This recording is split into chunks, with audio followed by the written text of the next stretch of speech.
Good morning, students. We are providing you online classes from our home on the behalf of St. Angel's Public School, Bagpat. Students, today we will discuss Chapter 10 in Science of Standard 8th. Force and Friction means bal evam gharshan. Students, in this chapter we will discuss about force and its effect. Classification of force means non-contact force and contact forces, and friction. So let's start. Think of any physical activities. Means किसी भी physical activity के बारे में सोचिए. What do you do when you perform a physical activity? जब आप कोई physical activity perform करते हो तो क्या करते हो? You either move yourself, या तो अपने आप को मूव कराते हो, और you move an object, या फिर किसी ऑब्जेक्ट को मूव कराते हो. You exactly do you do to move an object means exactly आप क्या करते हो किसी ऑब्जेक्ट को मूव कराने के लिए. Let's remind again. किसी भी एक फिजिकल एक्टिविटी के बारे में सोचिए कि आप जब कोई फिजिकल एक्टिविटी परफॉर्म करते हो तो क्या करते हो. या तो आप अपने आप को मूव कराते हो या उस ऑब्जेक्ट को मूव कराते हो. एग्जैक्टली मीन्स वास्तव में आप किसी ऑब्जेक्ट को मूव कराने के लिए क्या करते हो. Let's analyse the pictures below to see what happen. आओ कुछ पिक्चर्स के थ्रू एनालाइज करें कि एक्चुअल में होता क्या है. Let's start. First figure you can see. What does the boy do to lift the school bag. Means ये बच्चा स्कूल बैग उठाने के लिए क्या करता है. He pulls up the bag to lift it. Means ये बैग को अपनी तरफ खींचता है उठाने के लिए. In second figure, what does the girl do to open the door. ये गर्ल गेट खोलने के लिए, दरवाज़ा खोलने के लिए क्या करती है. She pushes the door. Means ये गेट को पुश करती है, मीन्स धकेलती है. In next figure you can see. What does the potter do to change the shape of the clay. Means जो कुम्हार है, पोटर है, वो क्ले का शेप चेंज करने के लिए क्या करता है. ही प्रेसेस द क्ले. मीन्स वो उस पर प्रेशर लगाता है, प्रेस करता है, दबाता है. Next figure you can see. What does the driver do to stop the bus. Means bus को रोकने के लिए ड्राइवर क्या करता है.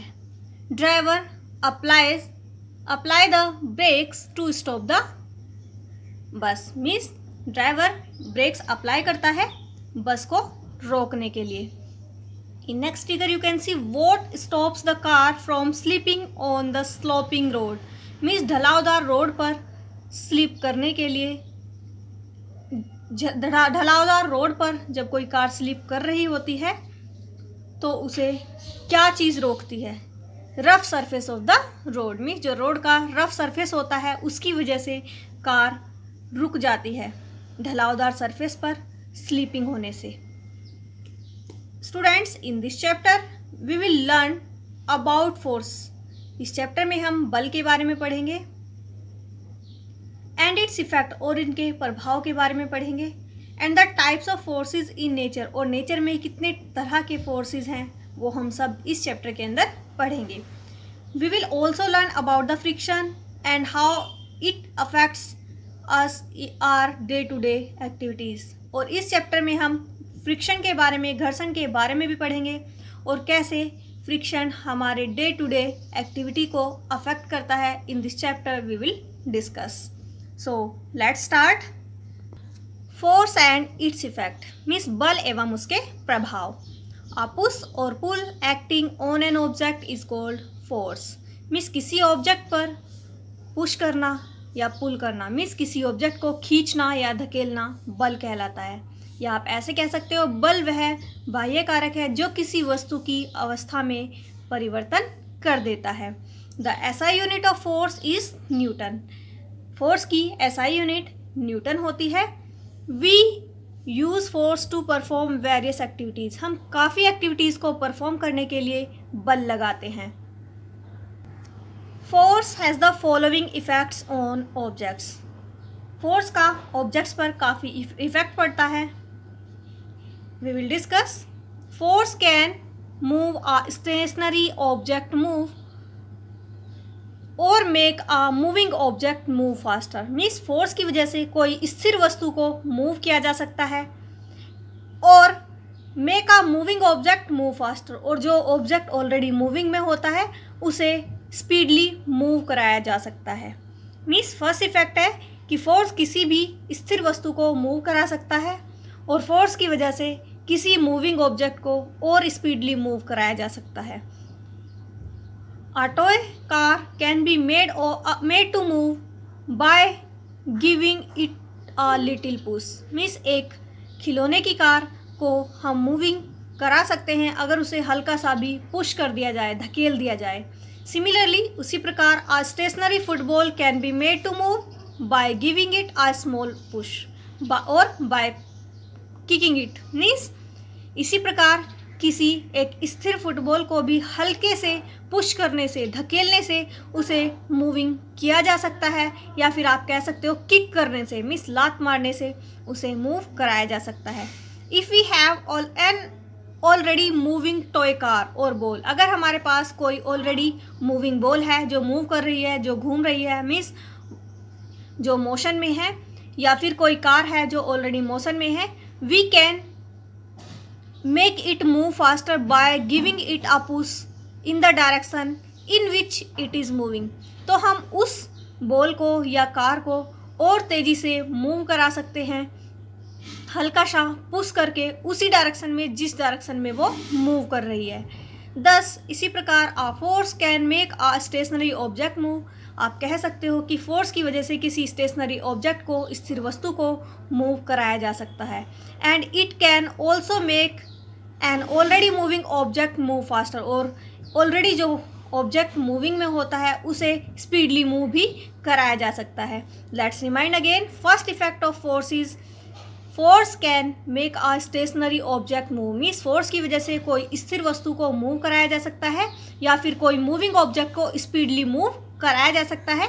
एग्जाम्पल के लिए आप देख सकते हो, अगर आपके पास कोई टॉय कार है और वो मूविंग में नहीं है तो आप उसे हल्का सा पुश करके मूव करा सकते हैं। उसी प्रकार एक स्टेशनरी फुटबॉल जो स्थिर है उसे किकिंग के थ्रू, मीन्स लात मारने के थ्रू हम मूव करा सकते हैं। अगर हमारे पास कोई ऑलरेडी टॉय कार मूविंग में है या बॉल मूविंग में है, then we can make it moving faster by giving it a push. Means हम उसे हल्का सा धक्का देकर उसी डायरेक्शन में, जिस डायरेक्शन में वो मूव कर रही है, उसे फास्टली मूव करा सकते हैं। इसी प्रकार आप कह सकते हो कि किसी भी स्टेशनरी ऑब्जेक्ट को मूव कराया जा सकता है और जो ऑब्जेक्ट ऑलरेडी मूविंग में है उसे स्पीडली भी मूव कराया जा सकता है by applying the force. Next effect is force can slow down और completely stop a moving object. Means बल लगाने से किसी ऑब्जेक्ट को स्लो किया जा सकता है, धीमा किया जा सकता है, इवन उसे कंप्लीटली मीन्स पूरे तरह से रोका भी जा सकता है। A moving toy car can be made to stop by applying the brakes। Means जो मूविंग टॉय कार है, खिलौने की कार है, उसे ब्रेक अप्लाई करके रोका जा सकता है। That is by applying the force. Means brake apply करेंगे then we have to apply the force, means हमें बल लगाना पड़ेगा। A bicycle can be stopped और slow down by applying the brake. और जो एक बाइसिकल है, साइकिल है, उसे भी ब्रेक लगाकर स्लो किया जा सकता है या फिर रोका जा सकता है। इन फुटबॉल में the force apply by the goalkeeper stop the ball. Means goalkeeper के थ्रू बॉल को रोका जा सकता है। That is hit towards the goal, जो कि गोल की तरफ हिट की जा रही है। इन ऑर्डर टू स्टॉप और स्लो डाउन अ मूविंग बॉडी, किसी भी बॉडी को स्लो करने के लिए, उसकी मोशन को स्लो करने के लिए या रोकने के लिए we need to apply a force. हमें फोर्स अप्लाई करने की रिक्वायरमेंट होती है, ज़रूरत होती है। In a direction opposite to the direction of motion of a moving body. उस डायरेक्शन में, जिस डायरेक्शन में हमारी बॉडी मूव कर रही है उसकी जस्ट अपोजिट डायरेक्शन में हमें फोर्स अप्लाई करने की रिक्वायरमेंट होती है if we want to stop or slow down a moving body। So student, it is the second effect of force, means force किसी भी मूविंग ऑब्जेक्ट को स्लो कर सकता है, इवन उसे कम्प्लीटली रोक भी सकता है। अभी हमने एग्जांपल्स देखे कि जैसे मूविंग बाइसिकल को ब्रेक अप्लाई करके रोका जा सकता है, या फिर गोलकीपर फुटबॉल को फोर्स अप्लाई करके रोक देता है जिस भी डायरेक्शन में वो हिट की जाती है। मीन्स गोल की डायरेक्शन में वो हिट की जाती है तो उस पर अपोजिट डायरेक्शन में फोर्स अप्लाई करके गोलकीपर उसे रोक देता है। अगर हम बात करें किसी भी ऑब्जेक्ट को रोकने की या उसकी मोशन को स्लो करने की, तो हमें एक फोर्स अप्लाई करने की रिक्वायरमेंट होती है in the opposite direction in which the object is moving. Next effect of force is force can change the direction of moving object. बल लगाकर किसी मूविंग ऑब्जेक्ट की दिशा में परिवर्तन भी किया जा सकता है। इन क्रिकेट मीन्स क्रिकेट में व्हेन अ बैट्समैन, जब एक बल्लेबाज हिट द बॉल को हिट करता है, that is bowl at him, जो उसे उसकी तरफ बाउल हो जाती है। The direction in which ball is moving change, means जिस डायरेक्शन में बॉल मूव कर रही होती है वो चेंज हो जाती है। इन फुटबॉल में the player can change the direction of moving ball by kicking it, means player ball की डायरेक्शन को किक करके उसकी डायरेक्शन को चेंज कर सकता है। It is in different direction, और उसे डिफरेंट डायरेक्शन में भी ला सकता है। In this example force can change the direction of moving object. In examples में फोर्स लगाकर मूविंग ऑब्जेक्ट को चेंज किया जाता है। Means third effect of force is force can change the direction of moving object. Students, आपने इसमें देखा कि जब क्रिकेट खेल रहे होते हैं तो बैट्समैन बॉल को हिट करता है and change the direction of the ball, और उस बॉल की डायरेक्शन को चेंज कर देता है। इसी तरह फुटबॉल में भी प्लेयर बॉल की डायरेक्शन को किकिंग के थ्रू चेंज कर देता है। We can conclude that, means इससे हमें निष्कर्षित किया जा सकता है, हम इससे निष्कर्ष निकाल सकते हैं, मीन्स इससे फाइनल हो जाता है that a force can change the state of motion, की फोर्स लगाकर किसी ऑब्जेक्ट की मोशन में, गति में परिवर्तन किया जा सकता है। Motion of an object, that is it can change the speed and direction, means force लगाकर किसी ऑब्जेक्ट की स्पीड और डायरेक्शन में चेंज किया जा सकता है इन विच एन ऑब्जेक्ट मूव, जिस डायरेक्शन में वो ऑब्जेक्ट मूव कर रहा होता है। It can also change the shape of an object, means force लगाकर किसी ऑब्जेक्ट की शेप को, आकृति को भी चेंज किया जा सकता है। एंड इवन ब्रेक इट, या फिर उसे तोड़ा भी जा सकता है। Even when we should note that the converse is also true, means हमें यह भी नोट करना चाहिए कि इसका कन्वर्स भी ट्रू है, मीन्स इसका जो अपोजिट है वो भी ट्रू है। Without a force an object will remain in its state of rest और motion in a straight line, means इसका कन्वर्स, इसका अपोजिट भी ट्रू है कि अगर एक ऑब्जेक्ट रेस्ट में है तो वो रेस्ट में ही रहेगा अगर हम उस पर कोई भी फोर्स ना लगाए। अगर वो मोशन में है तो वो मोशन में रहेगा जब तक हम उस पर कोई फोर्स अप्लाई नहीं करते। मीन्स इन फोर्स के इन इफेक्ट से हमें कंक्लूजन मिल जाता है कि फोर्स किसी भी ऑब्जेक्ट की स्टेट ऑफ मोशन, मीन्स गति की अवस्था में चेंज कर सकता है। इवन स्पीड और डायरेक्शन में भी चेंज कर सकता है जिस डायरेक्शन में वो ऑब्जेक्ट मूव करता है। यही नहीं, सिर्फ फोर्स किसी ऑब्जेक्ट के शेप और साइज को भी चेंज कर सकता है, इवन उसे ब्रेक भी कर सकता है। हम इससे नोटिस किया जाना चाहिए कि इसका कन्वर्स भी, इसका जस्ट अपोजिट भी ट्रू है। वो कैसे ट्रू है कि अगर हम किसी ऑब्जेक्ट पर फोर्स नहीं लगाएंगे तो अगर कोई ऑब्जेक्ट रेस्ट में है, मीन्स विराम अवस्था में है, या फिर कोई ऑब्जेक्ट मूविंग में है, तो वो ऑब्जेक्ट तब तक नहीं रुकेगा या तब तक मोशन में नहीं होगा जब तक उस पर कोई फोर्स हम अप्लाई नहीं करेंगे। Next effect of force is force can change the shape और size of an object, means बल लगाकर किसी ऑब्जेक्ट के शेप और साइज को भी चेंज किया जा सकता है। वाइल मेकिंग चपातीज, मीन्स जब हम रोटी बना रहे होते हैं, we change the shape of dough by applying force with our hand, तो हम अपने हाथों के फोर्स से, बल से जो डो है, आटा है, उसके शेप को चेंज कर देते हैं फोर्स लगाकर। The length of a rubber band increase when it is pull, means जब एक रबर बैंड को खींचा जाता है तो उसकी लेंथ बढ़ जाती है। We can also break things by applying a force, means हम फोर्स लगाकर किसी भी वस्तु को तोड़ भी सकते हैं। Materials that break easily when we apply a force are term brittle, means जो मटेरियल इजीली ब्रेक हो जाते हैं उन्हें ब्रिटल्स कहा जाता है। Students, brittles was the property of non metal. We have discussed in metals and non metal chapters.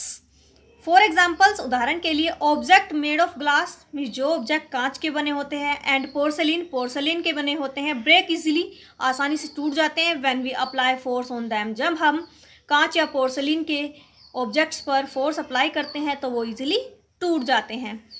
Figure 10.3 depict the situation where force can change the shape और size of an object.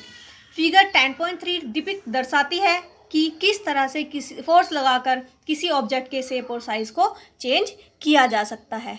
C one time figure 10.3 force can change the shape और size of an object. आप figure में देख सकते हो, सभी figure से जैसे कि रबर बैंड इज स्ट्रेचिंग, खींचा जा रहा है, then the length is increasing, in this it is brittle, means ये टूट चुकी है, मीन्स उसके शेप साइज में चेंज हो चुका है इनिशियल से। इसमें भी आप देख सकते हो, इसमें भी शेप साइज में चेंज हो रहा है। Here also you can see and here also you can see. Students, in our next class we will discuss magnitude of forces.